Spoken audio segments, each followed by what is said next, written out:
All right, everybody. Welcome to the Contextual Christian Church Bible Study, where today we're going to read Isaiah chapter 30, verses 1 to 14. I'm going to pray it in. Everybody, go ahead and bow your heads. Father, thank you for getting us on this Bible study today as we are going through Isaiah. As we talked about earlier, we've been going through Isaiah, but there's still a longer way to go to finish with the book of Isaiah. But with today's chapter, I pray that we get more insight into maybe a prophetic speech of something that goes into the New Testament, or maybe some context that goes into Old Testament, whatever it may be. In Jesus' name, amen. Amen. So, last time we had gotten into, we finished up chapter 29. And really, it all could boil down to there was a couple prophetic speech things. Yeah, there was a couple prophetic speech parts. But overall, it was really just saying one thing. And that one thing is to the false teachers, the false preachers, false priests, and all them, don't sit here and deceive yourself into thinking that you can hide in your lies and that that's going to save you, because it's not. Even when we got into 29, which was specifically talking about the place called Ariel, it was still saying the same thing, but for them, it was for theirs. As it said, it brought up in verse 11, and the visions of all is become unto you as the words of a book that is sealed, which men deliver to one that is learned, saying, read this, I pray thee. And he said, I cannot, for it is sealed. And the book is delivered to him that is not learned, saying, read this, I pray thee. And he saith, I am not learned. So we got it using the example of nobody has the ability to understand what's happening. And going in, as it brought up, there were so many prophetic words in the next portion of it where we literally had quotes from Jesus. We literally had it talking from the things that Jesus literally said, from the wise, the wisdom of the wise being perishing. And then we even had from Paul brought up the same type of thing. We had the potter's clay, and how can the clay say to the one that made it, you didn't make me? So we were just going into a bunch of prophetic words at that point. But it wasn't prophetic as in saying what's the future to come. It was prophetic as in direct quotes used in the New Testament. And so then we got to the last part in verse 22 to 24, where the last part that we heard was literally bringing up about the redemption of Abraham, and not his redemption as in him being forgiven, but bringing up about his sons and Jacob, and how he's not going to be ashamed. He's not going to have his face wax pale with fear. And so Abraham was the example of who had been redeemed by God, using it as a sort of position of authority to say that God, the one who redeemed Abraham, about his son's house, Jacob, which is the children of Israel.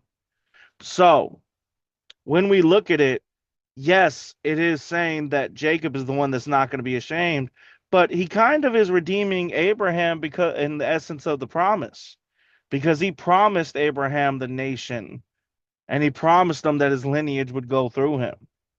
And so it continued on in that lineage to Christ. So now, which it brought up when it brought up the Holy One of Jacob. So that's the last part that we brought up, was in verse 24 after 23 from that, where it said, they also that have erred in spirit shall come to understanding, and they that murmured shall learn doctrine, which again, that happens in the New Testament. So now we'll get into chapter 30 and see if it connects to it. And I'll switch it to its first section so our first reader can read.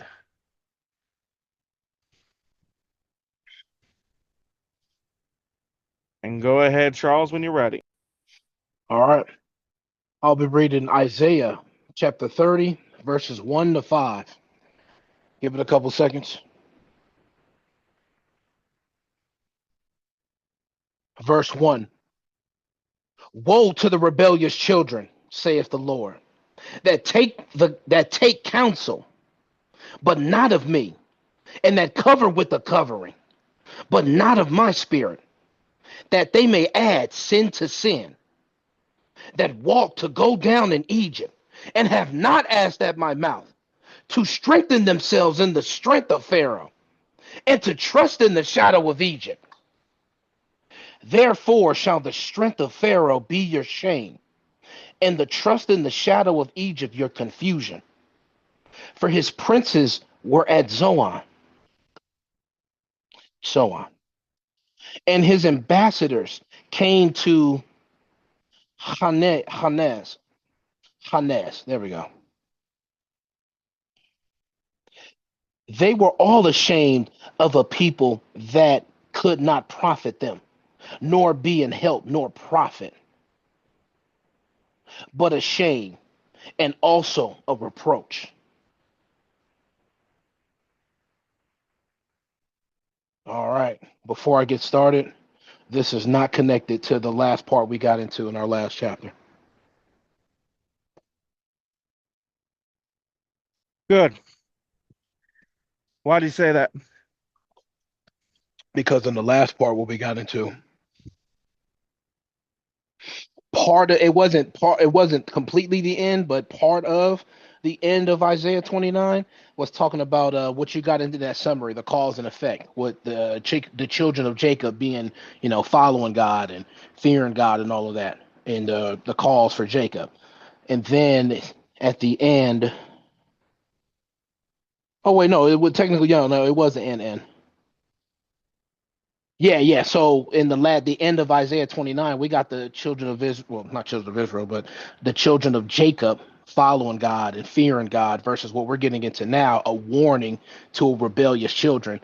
Rebellious children are those that are not following God, not listening to God. We got the good Exactly. and the bad. So we got a whole different subject coming in. Hmm. One's talking about people getting understanding of the New Testament, and then this just suddenly starts talking to the people who are rebellious. All right, go ahead. How many sections? Woe to the 1, 2, 3. I could put this all in. This is technically all like, no, no, no. Technically, you could do one section with all this, but it had to be 1 to 3. Well, no, his princes are the Pharaoh's princes, so I'd have to include him. Yeah, no, one section. Unless I did 1 to 3 and 4 and 5, 4 and 5 being the second section. Really, this is all one section.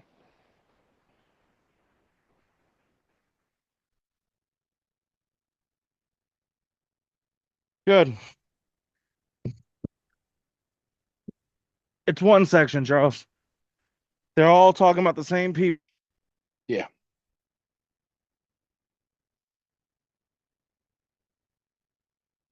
Now, since it's one section, I'm gonna start piece by piece so I don't forget any details. Verse 1. Woe to the rebellious children, saith the Lord, that take counsel, but not of me. I lost you that So whole we're time. Oh, I was just saying, I'm gonna take so I don't forget anything. I'm gonna take this piece by piece, and I started reading verse 1. Oh, okay. Sounds good. um, with verse 1, we're starting off with the warning to the rebellious children, as I just said, the children that are not following God, not listening to God, as it even says in that verse. God is saying this is a warning to y'all that don't take my counsel, that don't listen to me.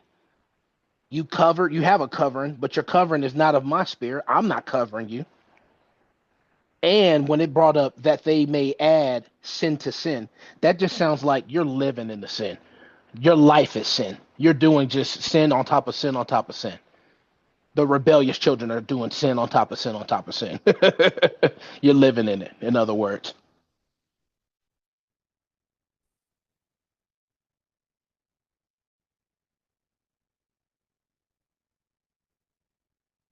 Oh, I am on the Wi-Fi. Let me know if you just heard that. Say that one more time, Charles. The whole thing? No, no, no. Your explanation, your redo. Oh yeah, so yeah, that's the whole thing. So God is talking about a warning to the God is talking about a warning to the rebellious children, No, no, no, the but ones that are sin to sin. oh sin to sin. What I was saying was that they may add sin to sin. That sounds like they're just living in it. You're sinning on top of sins on top of sins. That's your lifestyle. You Okay, you're live in not it. taking the context into account. What did I teach you? You have to do when you see the word that after a comma. I forgot. You need to read it as so that. It's a because statement. So that they may add sin to sin. So if you have a because statement, then you need a cause, right? Cause and effect. So what did it say just before it? Them not listening to God, not taking His counsel, and not being covered by Him. Okay, I'm gonna ask you again. What was the last thing that they said? Before the that was and that cover with a covering, but not of my spirit. That was the last thing.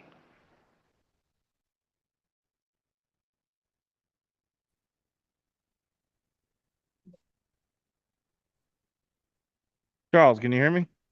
I can hear you now. I don't know what you said Okay, before. I said, what is the last thing it said before it said that?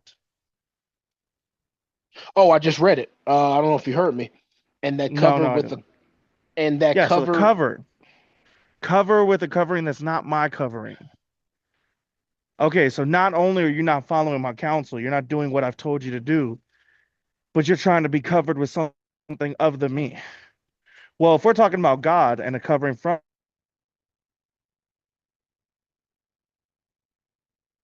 I lost you. if we're talking about, hold on.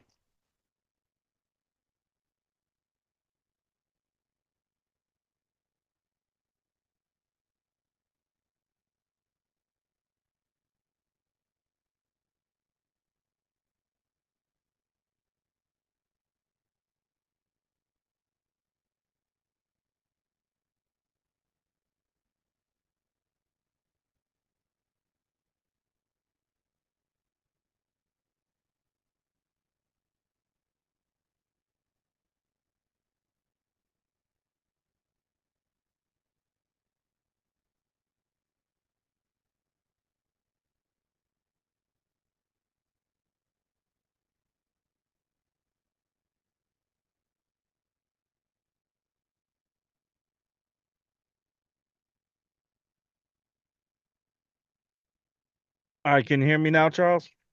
I can hear you now. All right, so you're covered with a covering that's not my covering. So if we're talking from the perspective of God as the context, then what would the covering have to relate to? No, I have a trailer. Wouldn't that would if we're talking about this, wouldn't that covering have to relate to them putting their idolatry and worship into someone else or something else? That's not other than that, what other thing would it be as far as the covering goes?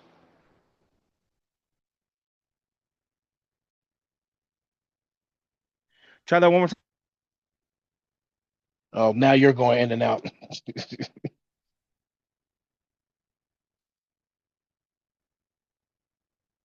Yeah, it's still blank too. Charles, can you Yeah, hear me?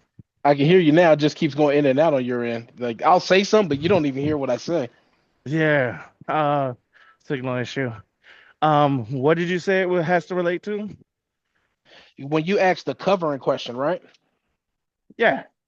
So the covering question, what I was saying was, if you're not getting your covering from God, you're obviously putting you believe you have a covering from something else. Your ideology, worshiping something else. You put your faith in There something you else or go. someone else. Your idolatry. Your covering is in a different religion. Does that make sense? With the cover part, yeah.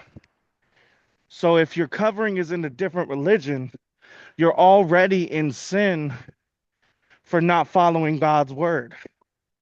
And then you're adding sin on top of that by trying to be covered by a different religion, adding sin to sin. Got it.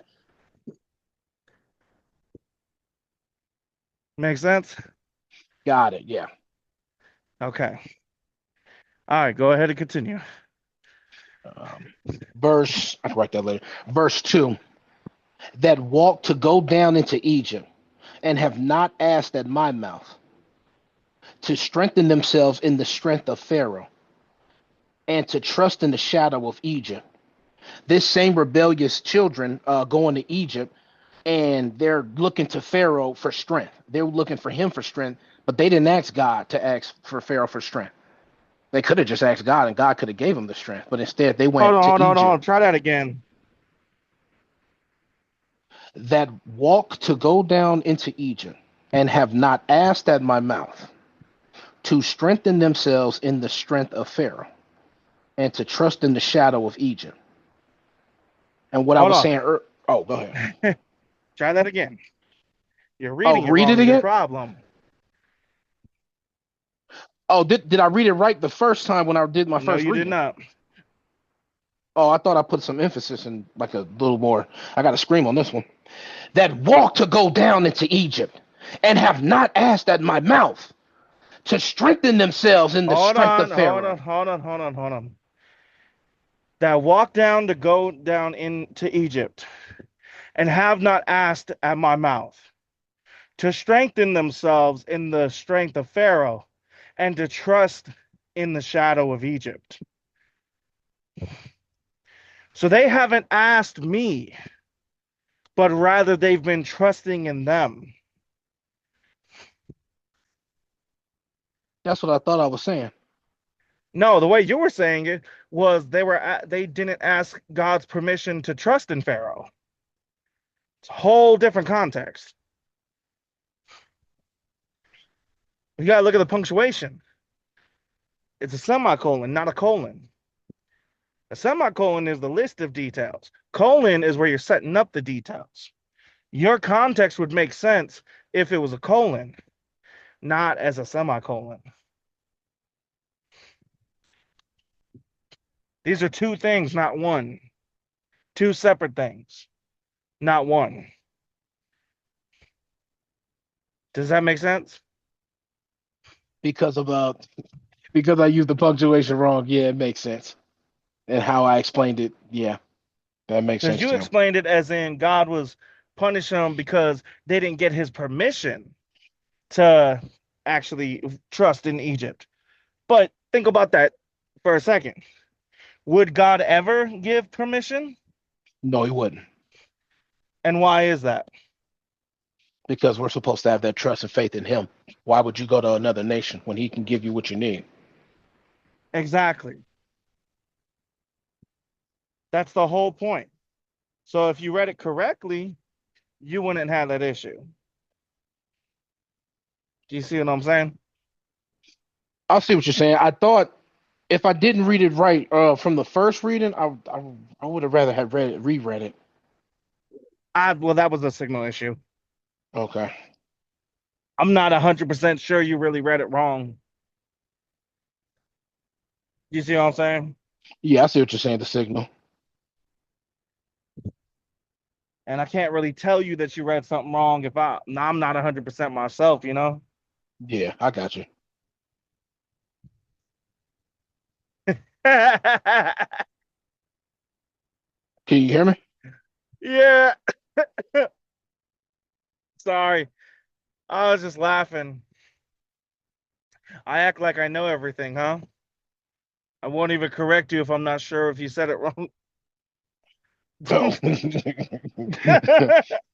Petty thought came to your mind. Petty LaBelle came out. Petty LaBelle. Now, verse 3, therefore shall the strength of Pharaoh be your shame, and the trust in the shadow of Egypt your confusion.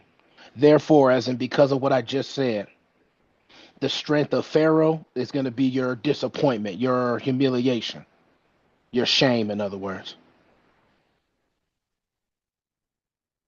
And that trust that you had in that shadow of Egypt, that covering of Egypt, is going to be your confusion.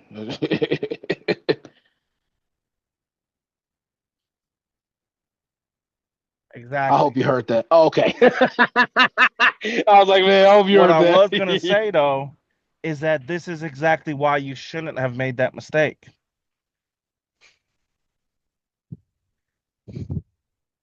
Does that make sense? Because of what I just explained in verse 3, how I shouldn't have said what I Yep. said in verse 2. If you would have looked at the context of that verse, would you have even offered that option of saying that you haven't gotten my permission to trust in their false ideology?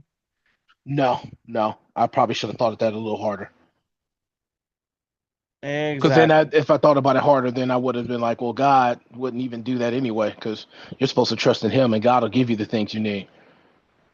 There's no point in Exactly. you even asking God to put your trust into somebody else when you're supposed to put your trust in God. So, And this is what I've been talking about when I'm saying about thinking about the context and the possibilities, because that should not have been an option. If you think about how God condemns, if you think about everything he does, it wouldn't even have crossed your mind. mhm.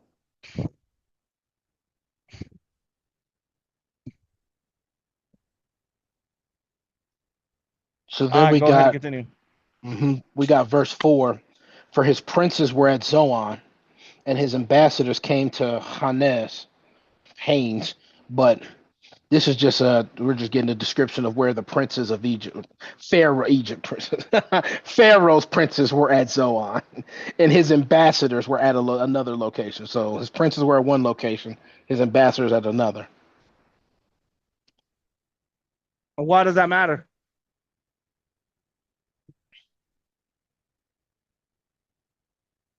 It would have to, well, because therefore, because of what I just said, shall the strength of Pharaoh be your shame, and the trust in the shadow of Egypt your confusion. 4. Because his princes were at Zoan, and his ambassadors came to Hanes. Exactly.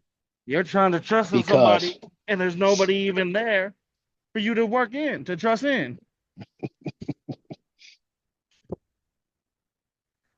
then in verse 5, they were all ashamed of a people that could not profit them, nor be in help, nor profit, but a shame and also a reproach. Love the pronouns. They were all ashamed of a people that could not profit them.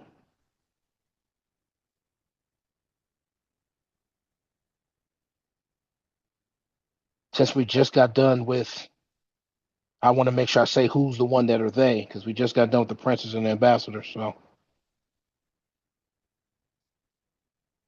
but we know the children of rebellion will be the shame, or the Pharaoh will be their shame.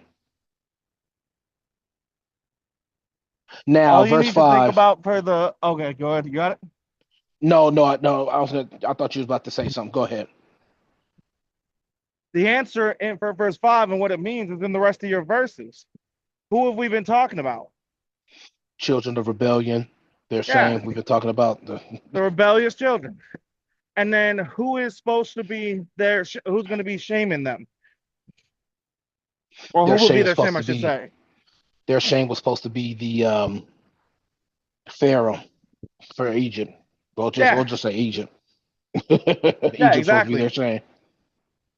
So they were all ashamed of a people that could not profit them.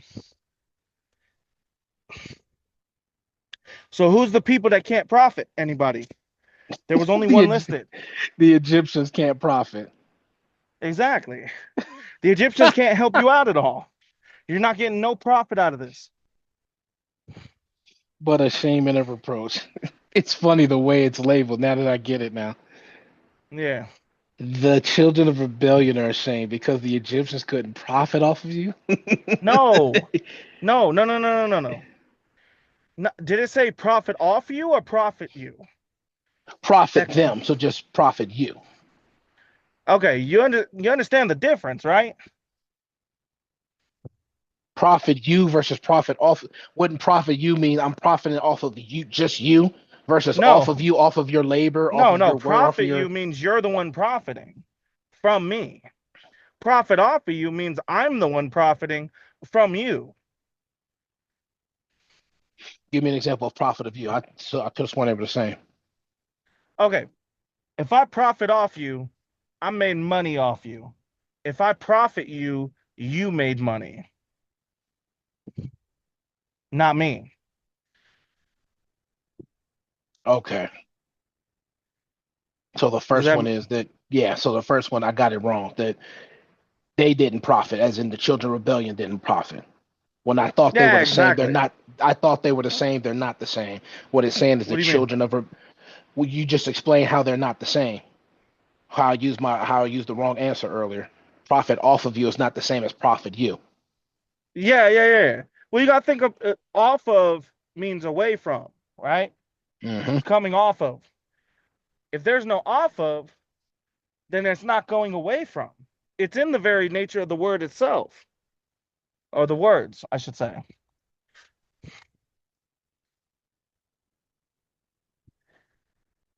I mean, think about it for a second.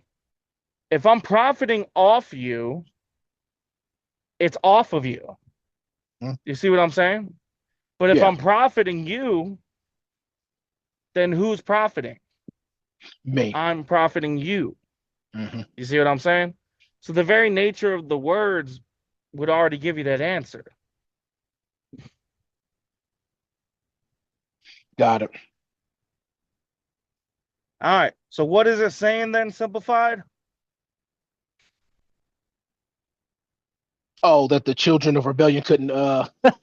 They're ashamed because they couldn't profit. They couldn't make their profit off the or not Why off did the you say Egyptian, but make they their couldn't make. profit?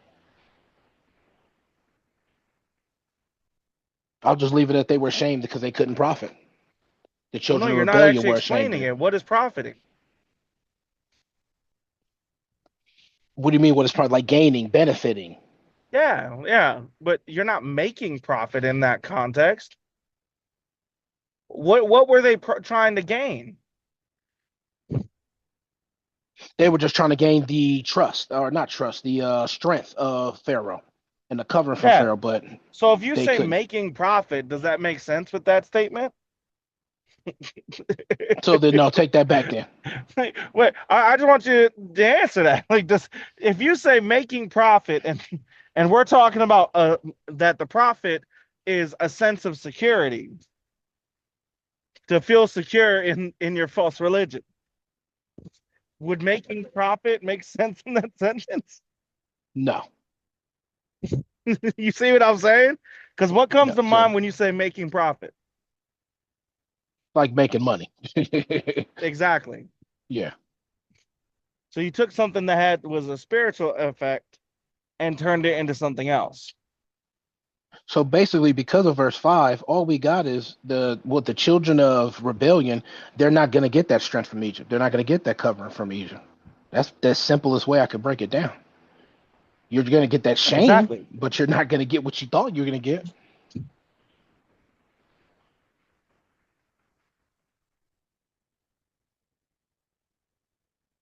Yeah, that's the simplest way I could bring it up. Exactly. You're not getting the security you're and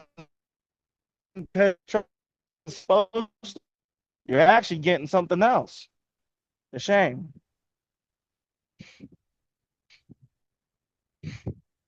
Make sense? Yes. All right.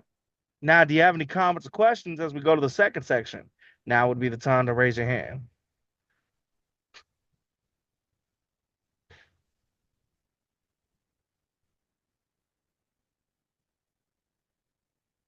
All right, then I'll go ahead and read the second section. Isaiah chapter 30, verses 6 to 10. I'll give everybody a second. All right, verse 6. The burden of the beast of the south into the land of trouble and anguish, from whence come the young and old lion, the viper, and fiery flying serpent. They will carry their riches upon their shoulders of young asses, and their treasures upon bunches of camels, to a people that shall not profit them. For the Egyptians shall help in vain, and to no purpose. Therefore have I cried concerning this. Their strength is to sit still. Now go, write therefore before them in a table, and note it in a book, that it may be for the time to come forever and ever. That this is a rebellious people, lying children, children that will not hear the law of the Lord, which say to the seers, see not, and to the prophets, prophesy not unto us right things, speak unto us smooth things, prophesy deceits. All right. So we have the burden of the beast of the south, a depiction depicting lions, snakes, and fiery flying serpents. Charles, what does a fiery flying serpent sound like to you?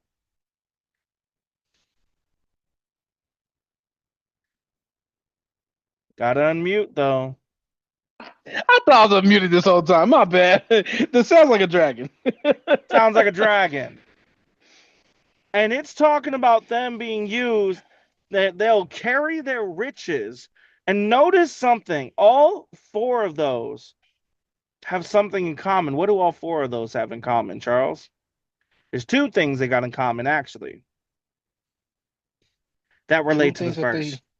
that they have in common.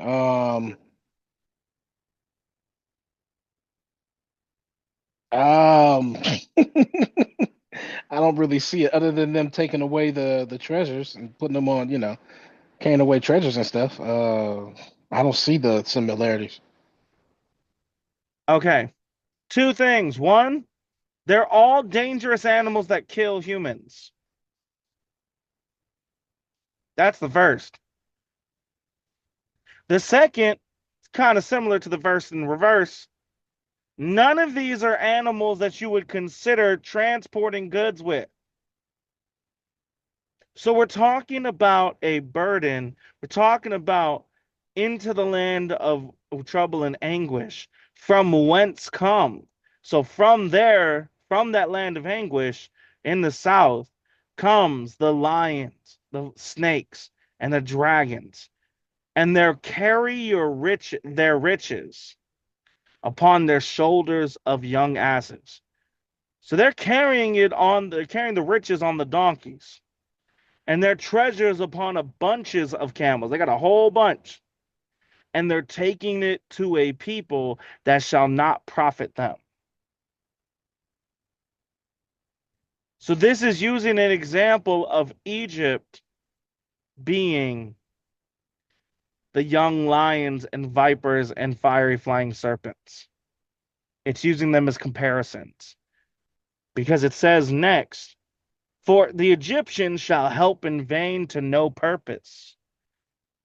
Not just helping in vain, but to no purpose.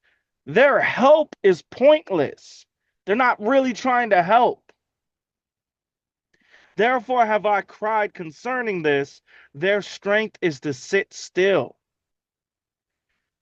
The strength is to just be where you are, sit there. Because if you try to go to these people, you're going to have these problems. And then continuing on. Now go write it before them in a table and note it in a book, that it may be for thine to come, for the time to come forever and ever.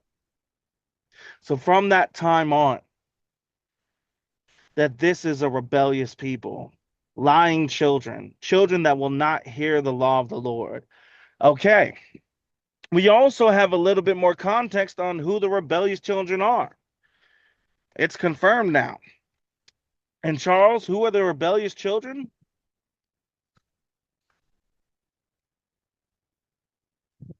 Gotta What if the unmute. rebel? There you Yeah, I'm go. unmuted. No, I was thinking of the answer. Sorry. Wouldn't don't want to guess. Let me look at the context. Thank you.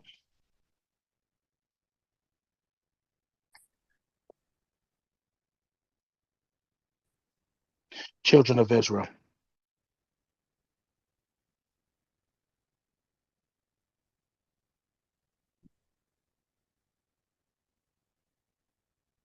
Can you hear me? Yep. Was that wrong? Oh, I didn't hear you till now. Oh, you didn't hear my answer? No. All I Oh, heard was, "Can you hear me?" my bad. Children of Israel is what I said earlier. Okay, yes. All I heard I is, said "Can you my hear bad. I said it and you were so silent. I was like, was that answer left field? me?" I heard you say, "Let me check the context," and then I heard absolutely nothing after it Oh, you didn't hear until me you say said, children "Can of you hear Israel. me?" Yeah, this connection sucks. Yeah, Children it's of most Israel is my definitely answer. mine. Yeah, Yes, children of Israel. And how do we know? Because it brings up the children that will not hear the law of the Lord. Who was given the law of the Lord? The children of children of Israel. Israel. So we know the rebellious children is talking about them. And they will know that they are lying children, children that will not hear the law of the Lord. But it said right before it, so now it gives a little context of time frame, what it's talking about. Now go, write it before them in a table, and note it in a book, that it may be for the time to come forever and ever. So, what he's told to write down here about their rebelliousness is meant to stay for the time to come forever and ever, to show. Remember what we said when he says, when it starts with the word that, so that this is a rebellious people, lying children, children that will not hear the law, which say to seers, see not, and to the prophets, prophesy not unto us right things, speak unto us smooth things, prophesy deceits. So, what they're asking for in this depiction is they want to be told what they want to hear. They don't want a true prophecy, because a true prophecy might actually say they're in the wrong and might tell them that bad things are going to happen. They want to be told soothsayings. They want to be made to feel good. Now, who does that sound like, Charles? The fake Christians of today. Matter of fact, most people in the world today. Let me say that. Exactly. Now, currently in the context, who is it talking about? In the context, the children of Israel. Exactly. Now, when we look to the children of Israel from the New Testament perspective, how do we look at the children of Israel? Repeat that question again. Sorry. Now, when we look to the children of Israel from the perspective of the New Testament, by being we're living the New Testament, how do we look at the children of Israel? Um, I'm trying to understand your question. Like, how do we look at them when we talk about them in the New Obviously, Testament? in relation to this context, bro. In relation to what I'm talking about here. I'm not talking about some outlandish thing. We've been talking about them here, as it said that the book is going to be written for a time to come forever and ever, that is a rebellious people, lying children, children that will not hear the law of the Lord. How do we look at the children of Israel from the perspective of the New Testament? Don't we look at them the same way when the truth was given to them? They didn't. They chose not to hear it. Most of them did. Exactly. Exactly. That was one of those questions where it was, I'm trying to provoke an answer, not actually asking a question, Okay. because it's straightforward. It literally said what they are. And I'm saying, and how do we look at them? Exactly the same way. We don't see them as any different, because if you haven't accepted Christ, if you're still going by the title of Jewish, you are rebellious. And then think about the seers, think about the prophets. Both of those are the same thing, if we remember Mhm. correctly. And they're supposed to speak the things that God has given them to speak. Sometimes prophesying of the future, sometimes prophesying things that are hidden in secret. And they're literally saying, don't prophesy unto us right things. Tell us things that'll make us feel good. Well, Jesus is the Messiah, and he is the Son of God. And this is provably true both in the New Testament and the Old. So, in order to stay Jewish today by title and not just by heritage, you have to be having that mindset of don't tell me righteous things. Don't show me the right things. Show me what I want to see. Show me my deceits. Hey, I got a new quote for you, Charles. You better post it Give because I probably won't write this down. give my deceits receipts. That's actually pretty good, but Do I you see might what actually remember I'm this. I might actually remember this. saying? Man. All right. Now, do you have any comments or questions before I go to the final section? Now would be the time to raise your hand.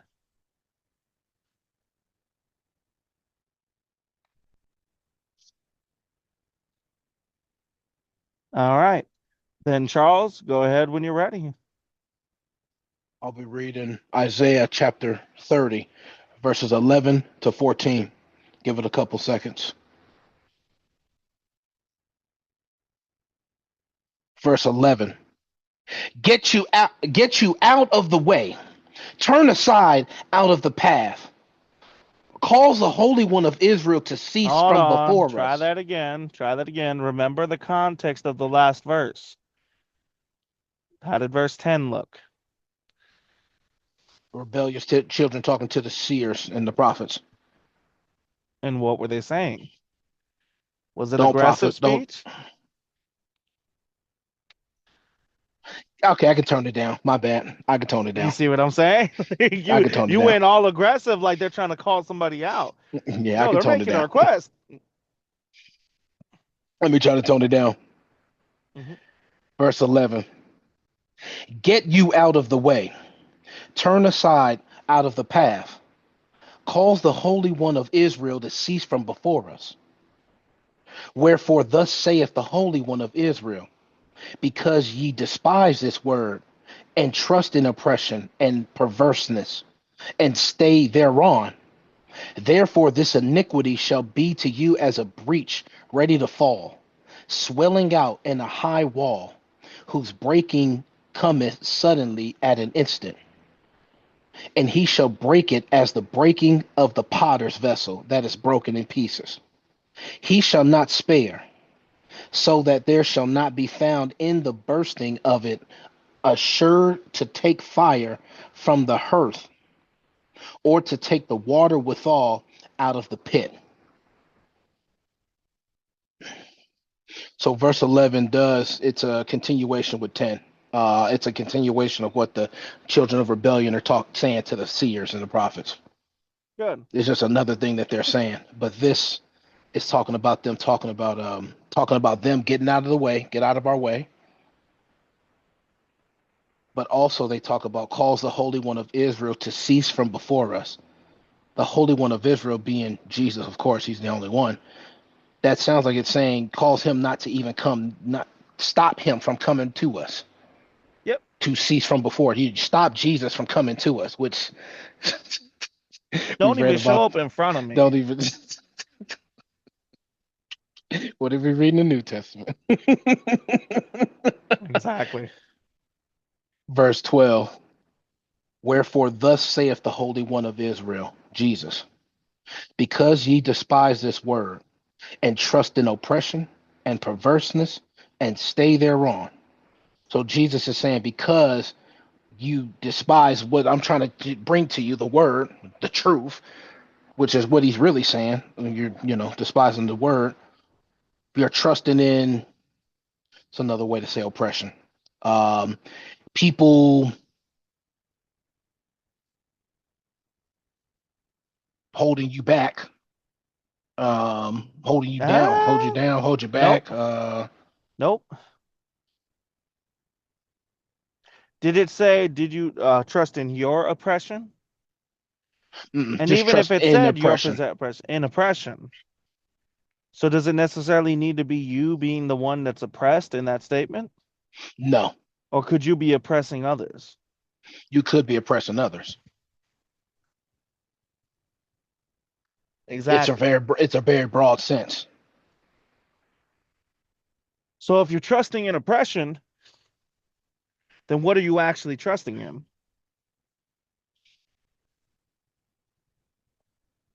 I don't want to overthink it, but it just sounds like you're trusting something that God wouldn't approve, like a sinful thing that No, God no, no, wouldn't. no, no, it's too generic. If I said if you're trusting in oppression, what are you trusting in? What happens when you're being oppressed, or if you're oppressing someone? If you're oppressing, you're taking advantage of someone, but if you're being oppressed, they're taking advantage No, of you. oh, taking advantage is too specific. That's only one part of oppression. Let me. I'm trying to think of another generic way, like a bigger generic way to, rather than taking advantage. If you're trusting in oppression, then you're trusting in the process of man being controlling of man. That's what you're trusting in. That's what oppression is. One man putting his foot on the neck of another man to have him do what he wants. A master servant relationship between men.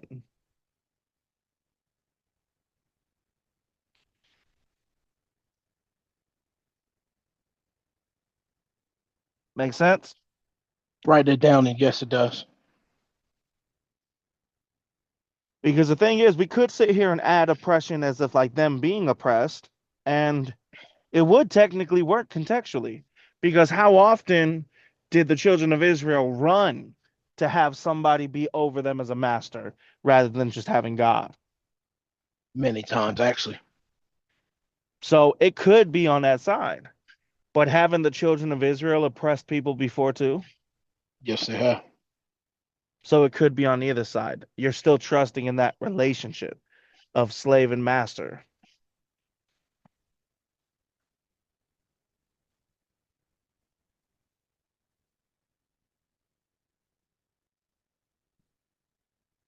Also, I'm gonna need help with perverseness. Perverse is to take something that's not wrong and make it wrong.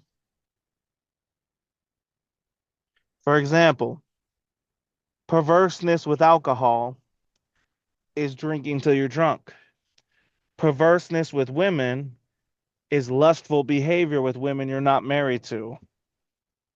Perverseness with math, and I'm literally talking about mathematics, is taking a mathematical problem that has a truth and twisting it to where it is a lie. For example, a perverseness in math is a good example of how perverseness works in all facets. If I tell you 2 plus 2 equals 4, we know that's true. But if you were to add 2.4 plus 2.4 and then estimate it and just take the big numbers, 2 plus 2 equals 5. But what you leave out in your statement, in order for that to be a truth, which is not, is the 0.4. Yes, technically the larger number is 2, but you're leaving out the 2.4 while at the same time trying to add the 0.4. You see what I'm saying? I see what you're saying. So no matter what it is, it's taking something that is true or is righteous, twisting it to where it becomes wrong.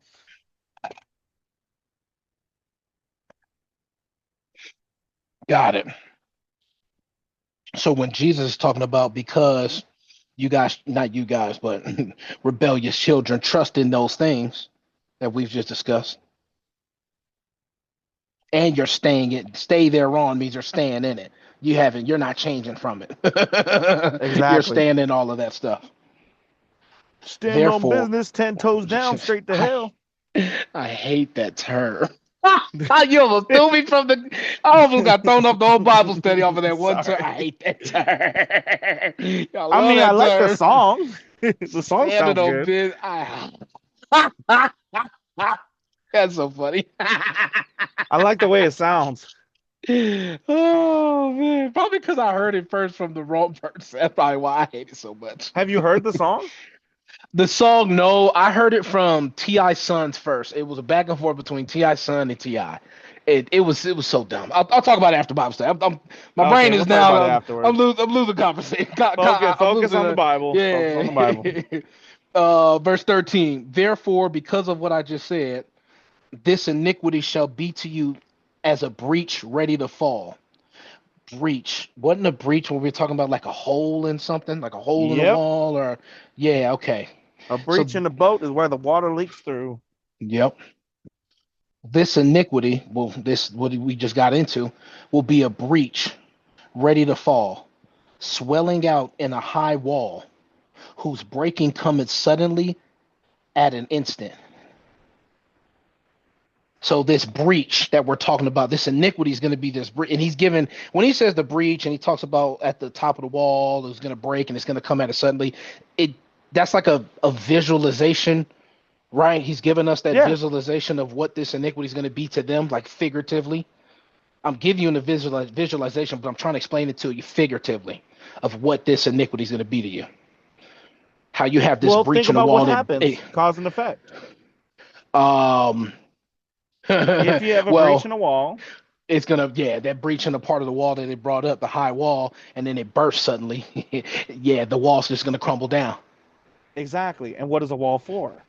Protection. Exactly. So what is it metaphorically speaking to? It's break your protection has been broken down. Suddenly, it's just like that wall, your protection is broken down. Exactly. The thing you're Got it. securing is what's breaking down. Oh, and And then verse and when 14, it does, it'll be suddenly. snap of a finger. Then I'll snap. I'm gonna tell you something after you finish the explanation. And he shall break it as the breaking of the potter's vessel that is in broken that is broken in pieces.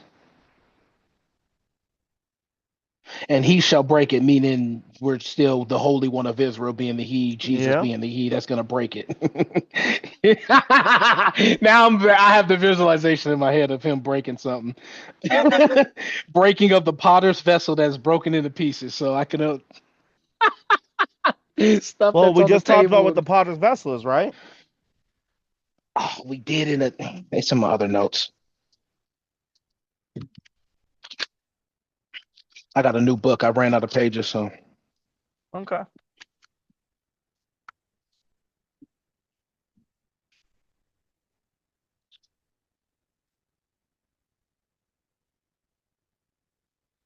Oh, did again.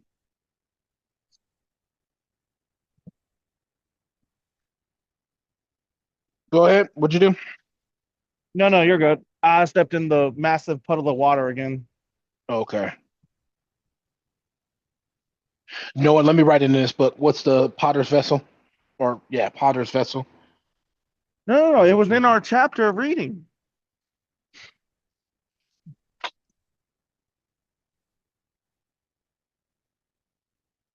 You said it was in our chapters reading.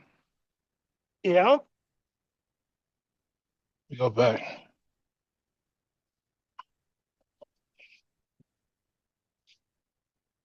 This sounds like the breaking of the wall again, but just in another representation, another example, breaking the potter's vessels. Nope. What was the reference we had? It's in the same chapter. No, no, it's in 29. Just go back to I was about 29. to say, well, that's what I was saying. I was like, I don't think it's in 30. Let me go back to 29.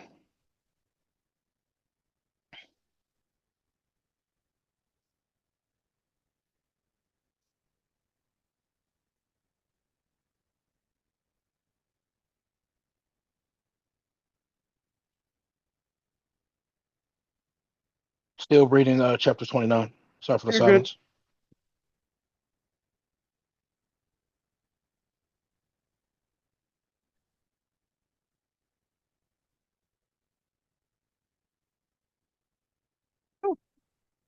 Surely your turning of things upside down shall be esteemed as the potter's clay. For shall the work say of him that made it, he made me not. Or shall the thing framed say of him that framed it, he hath no understanding? When we got into Isaiah 29, chapter 16, wasn't that an example of like God having these people and people are looking at that example, like the potter, when he makes the little Exactly. thing, they respond and say, oh, he didn't make me. How people respond that God didn't make them, even though he did. Like the potter thing doesn't respond to its creator in a sense. But it's Like not that not it doesn't like that. respond.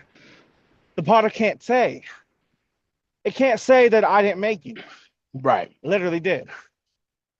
That's what it's going into. So keep that image of the potter and the potter's vessel. Who's the potter? The potter would be the potter would be God then, if you're talking about the potter. Exactly. And the what he makes is us. Exactly. Let me go back. And he shall break it as the breaking of the potter's vessel that is broken in pieces.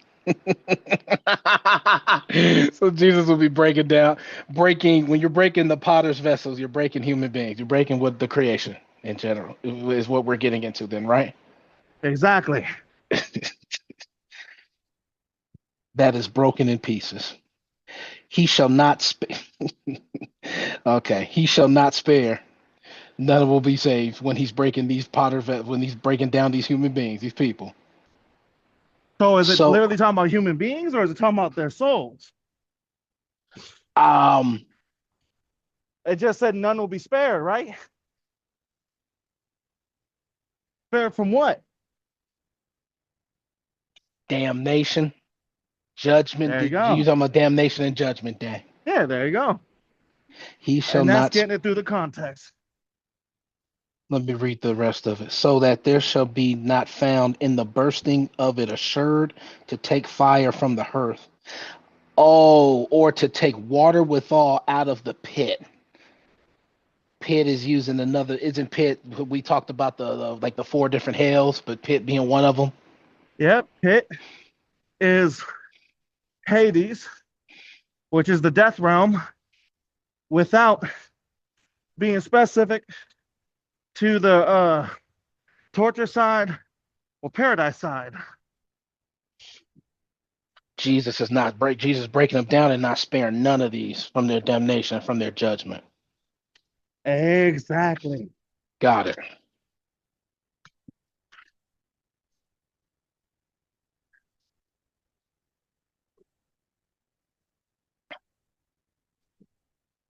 There you go. That's all I got. All right. Now, try to summarize the whole thing together while I'm putting these wires in. All three sections. Yep. Um, This will be a good work thing for you.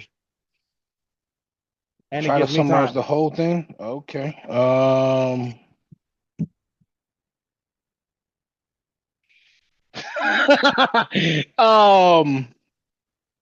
Oh. Let me try. Let me do this.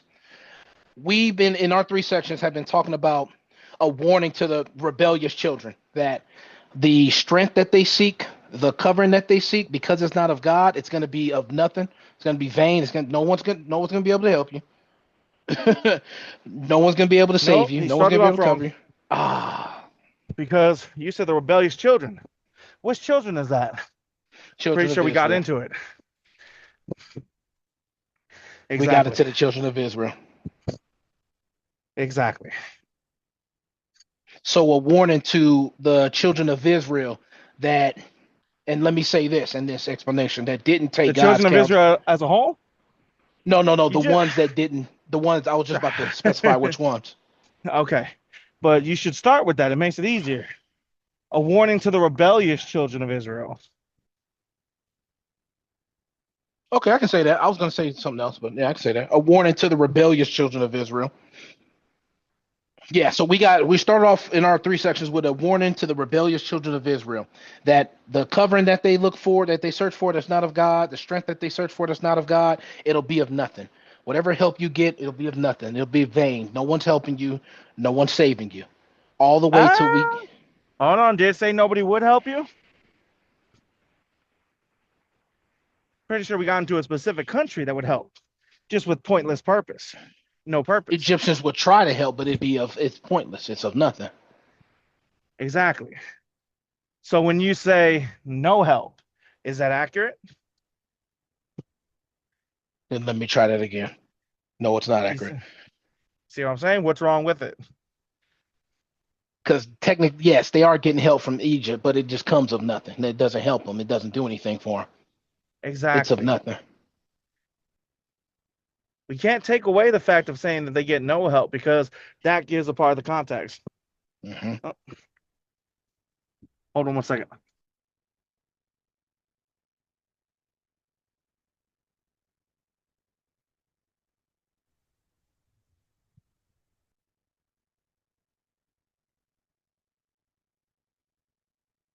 He just wanted to let me know to park it outside when I Okay. go to get the paperwork. Okay, so back to it. So what's wrong with it again? When I Oh yeah, said they well would get I no was going help, into explanation. I forgot. So yeah, if you say that they got no help, it changes the context. See, the thing is that what it's pointing out is that the help is useless, not the fact that they didn't get any help. And that's very important for lessons we can take from this. Do you see what I'm saying? Because if hmm you say no help whatsoever, then when we're talking about like, well, people reach out, well, what if somebody reaches out and somebody does actually help or tries to? Do you see what I'm saying? I see what you're saying. So we got to have that in context. What is this dude doing?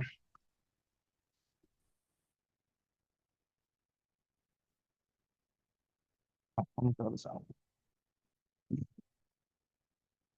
All right, go ahead and try one more time with the full framing. All right. I'm gonna try to do this without doing detail by detail. A warning to the rebellious children of Israel, the ones that didn't take God's counsel and they went to seek strength and covering from Egypt. When the Egyptians help them, it'll come to nothing. Whatever they help with, it'll be of nothing. It'll be vainless. It'll be nothingness. It won't help the it Okay, won't help the hold rebellious on. children of Israel.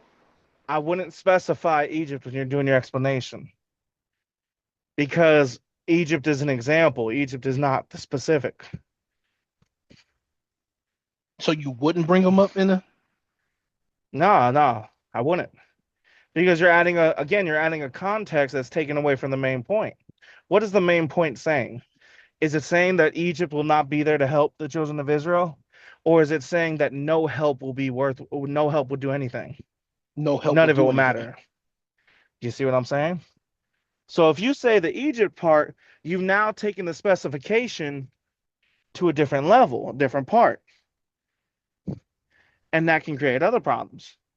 Because again, what if somebody doesn't go to Egypt for help?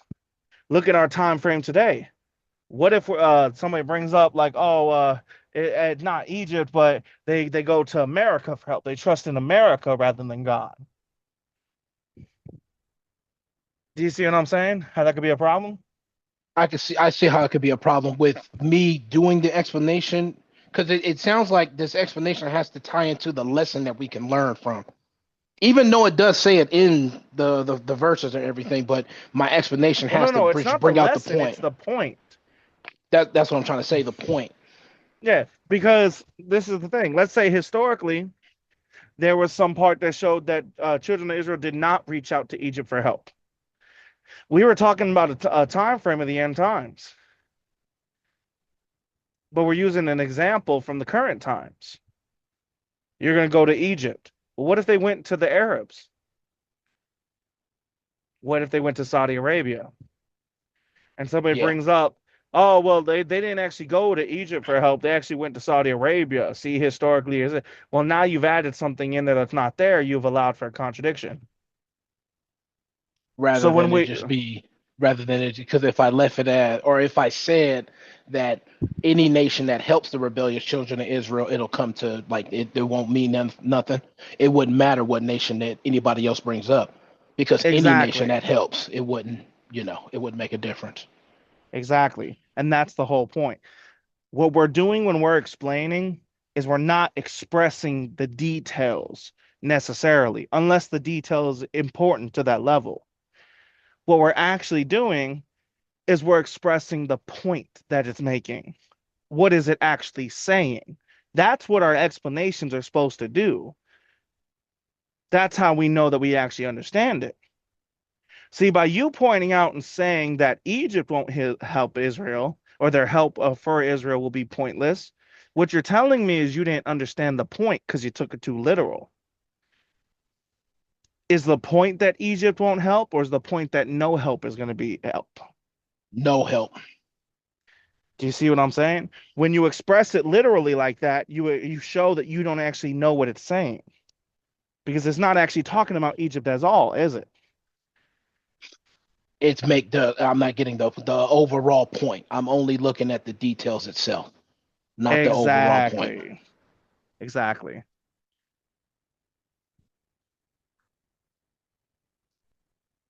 More to work on. Yep. There will always be more. Hold that thought though.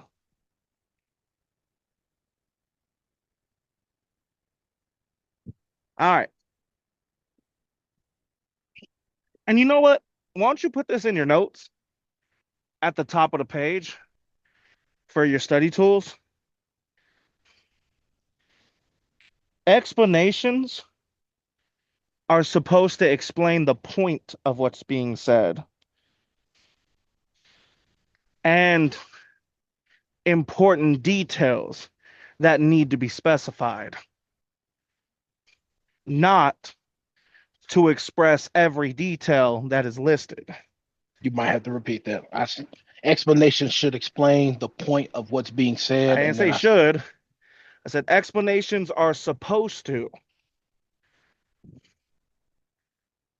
are supposed to. explain the point of what's being read, What's being read. not express all the details.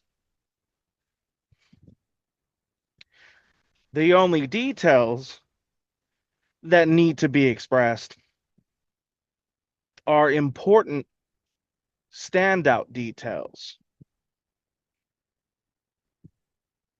An example I was about to say, could you repeat the only details? that need to be expressed in an explanation Explanation. are standout details, like details needed to understand the context and verses that are speaking prophetically rather than just literally. Repeat the verses part again after needed to understand the Verses, context. yeah, and verses that are speaking prophetically, not literally or metaphorically. Because even with metaphors, Speaking prophetically, prophetically, not literally, and not metaphorically. not literally and not metaphorically. And the reason I'm having you write the metaphorically doesn't need to be explained also is because the metaphorically should be explained with the point that you're explaining. Like just because a verse has a metaphor does not mean it needs to be explained. Because if the metaphor is explained by the point, then you don't need that added detail. What I mean by that is the Egyptian part. When you're giving your explanation for the Egyptian part, when you're doing the explanation, you don't need to say details like the children of Israel are going to Egypt, and Egypt, even though they'll try to help the children of Israel, are going to fail.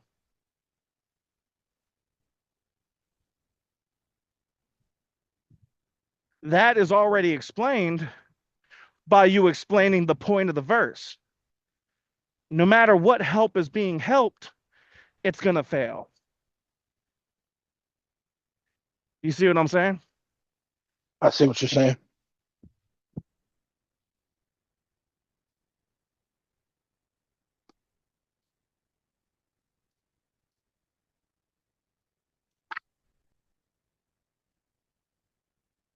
I got that on the front of my notes too. All right, good. Because that'll be good for you to keep in mind when we go through studies again. Like, don't get me wrong, there are some details that are important, but there are details where you get so stuck on them, you're not getting the context. And that was a perfect example for it. Matter of fact, I would say save that verse section so you have it in mind, so you can look back to it and see what it means.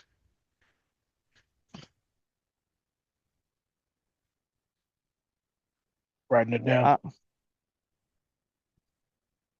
and separate from that, do you have anything else you want to add or say before we pray out the Bible study portion? No. All right. Then let me go ahead and switch this. Take off my hat.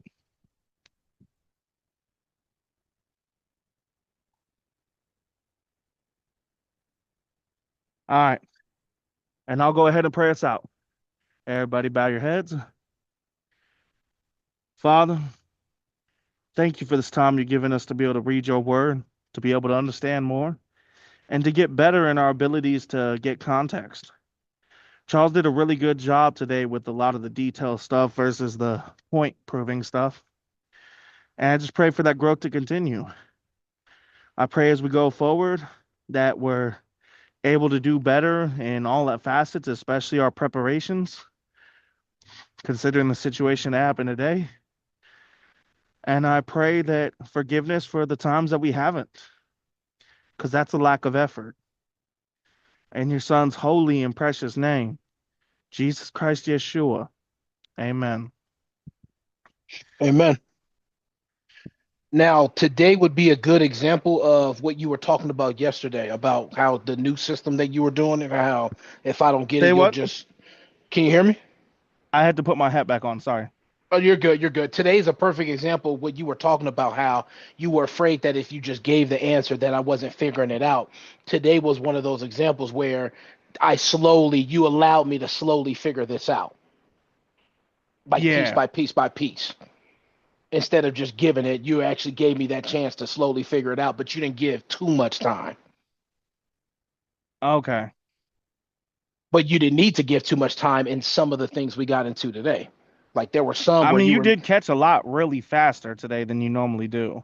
You see what I'm saying? Today is I feel like today is a good example of like the days where I'm able to catch that. You can help me, or you not help me, but you can show me how to get from point A, B, Yeah, I C. could guide you through the steps. Yeah, yeah. Today's one of those perfect days where it shows that, and you didn't give me too much time. If there was something I was stuck on, or if there's something I needed help with. Exactly.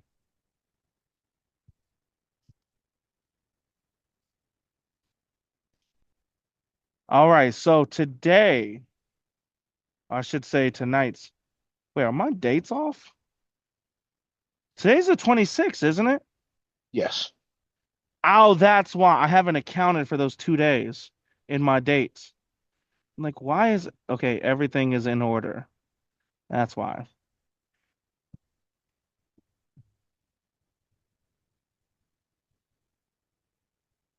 So that needs to be the 26th. That needs to be the 25th. And we didn't do the 23rd or 24th. No, no, we didn't do the 22nd and 23rd. So that needs to be the 24th because we did the 24th. Okay. It's all screwed up because of the situations. All right. So tonight's Bible listening is Psalms chapter 74 through to chapter 101. Again, Psalm 74 through to chapter 101. And let me know when you got it. Got it. All right. And last night's listening was Psalm chapter 44 to 73. And Charles, go ahead and say what stuck out to you from there, and then I will go to mine afterwards. Give me a second. Not a problem.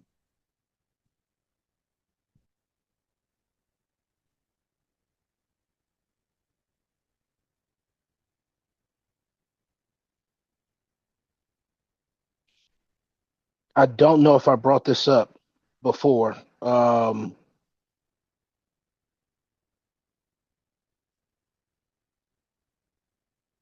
Yeah, I don't know if I brought up Psalms chapter 50, verse 20. Do you remember me bringing this up before? I thought you was gonna take mine. Yours pretty Same close. chapter, different one. Yep. So when we first started the listening, this one always touches me a little personal. Psalms chapter 50, verse 20. Thou sittest and speakest against thy brother. Thou slanderest thy own mother's son. This hits me personal when I think of Chad. Every time I think of this verse, I think of Chad. Because there has been Okay. times where we have our issues and we have this and have that, and I've said some things to him where it's like, you know what? I've said what I said. It wasn't like it wasn't the truth, but I could have said it a little bit differently. I didn't have to treat him as an enemy. Yeah.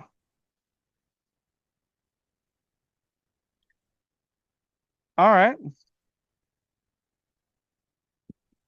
So on that, and that was which verse? Psalms chapter 50, verse 20. 20. That's where it was. Let me go down to it.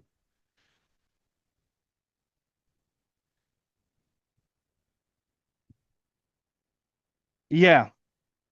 Yeah, literally calling the wicked and describing some of the things they do. Exactly. You know what I would say to that? The only thing I want to add to that is the fact that this is a good depiction of what to stay away from being, just like you did. Like, this is literally a depiction of the wicked. So if you see yourself lining up with any of these, it's a good self-reflection point. As a matter Hmm. of fact, I would say any verse that describes the wicked and their behavior is that same thing. And For if I start to mine, reflect any of okay, that, time for me to walk. You're right. It's time for me to walk away. exactly, exactly. All right, now mine was in verse 7 to 14. And the reason 7 to 14 stuck out to me is that, oh no, was it 14? 12, 12, my bad, 12. 7 to 12. Why do I have 14 in my head? Okay, so 7 to 12. 7 to 12 is it describing from God's perspective how he doesn't care about sacrifices. He doesn't want the sacrifices because he really wants the sacrifices. He's not there for the food. If he really wanted the food, he has all the fowls of the mountains, all the wild beasts of the field are his. If it was about hunger, he wouldn't tell somebody about it. Why would God tell a man to make sacrifices because he's hungry, as if God couldn't get it himself? And he says in there, for the world is mine and the fullness thereof. But the context of where he's saying this from verse 8, I will not reprove thee for for thy sacrifices or thy burnt offerings to have been continually before me. So I'm not going to sit here and correct, or I'm not going to sit here and make you proved again because of your sacrifices. I'm not going to sit here because of your burnt offerings, just because you have them continually before me, to sit here and look like that actually makes a difference. What I care about is obedience. The sacrifices mean nothing without obedience. And that's the real point of this. Thinking about it from God's perspective, it's like, bro, when I told you to make these sacrifices, I didn't do it because I was hungry. I did it because you sinned, because Adam and Eve sinned, and it was to cover them. And don't get me wrong, I do appreciate the sacrifices when you're doing the right thing, you're trying to do the right thing. But from that perspective, it's like you're trying to treat the sacrifices like you can live however you want. Oh, I'll just do a sacrifice, as if that way that you're living doesn't matter. Mhm. And people do that also today with Jesus as well. Ah, well, I'm Christian. I could choose how I want to live. I could feel it in my spirit. No, he told us how we can and cannot be, and that is not what he said.